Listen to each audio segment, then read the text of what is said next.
જય શ્રી કૃષ્ણ. હું તમારી વાલી દીકરી આરચી કાનાબાર.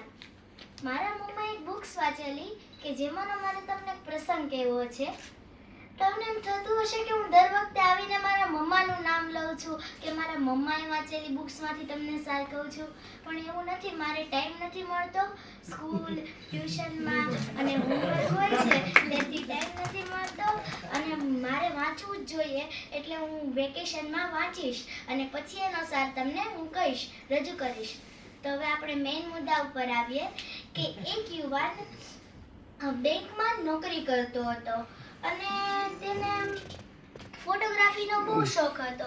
એટલે તે મોડી રાત સુધી જાગતો અને પછી ફોટોગ્રાફીના પ્રયોગો કરતો અને કેમિકલો અને રસાયણો એવું બધું ભેગું કરતો અને પ્રયોગો કરતો.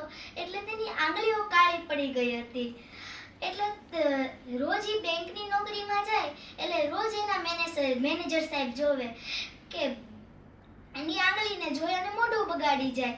એકવાર મેનેજર સાહેબથી રહેવાનું નહીં અને મેનેજર સાહેબે તેને કહ્યું, ભાઈ તું આ આંગળી સાફ કરીને આવતો હોય તો ઓલો કહે છે, સાહેબ હું આંગળી સાફ કરવાનો ઘણો પ્રયત્ન કરું છું છતાં પણ નથી થતી, કારણ કે મને ફોટોગ્રાફીનો શોખ છે એટલે મને એમાં રસાયણો અને કેમિકલોથી મારી આંગળી કાળી પડી ગઈ છે અને સાફ થતી નથી.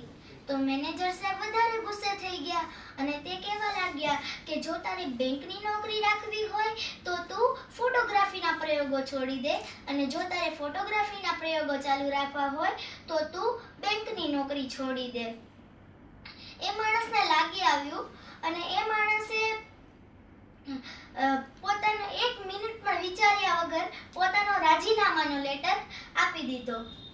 અને મેનેજર સાહેબને જાતા જતા એમ કહ્યું કે સાહેબ બેંકની નોકરીથી મારો ઘરનો રોટલો નીકળતો હતો, પણ આ તો ફોટોગ્રાફી તો મારી જિંદગી છે, આને હું કોઈ દિવસ નહીં છોડું.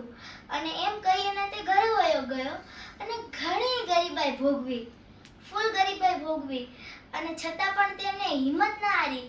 આખરે એવો દિવસ આવ્યો કે બ્રિટન દેશે તેને નવાજવામાં આવ્યા અને ઘણો રૂપિયો કમાણા.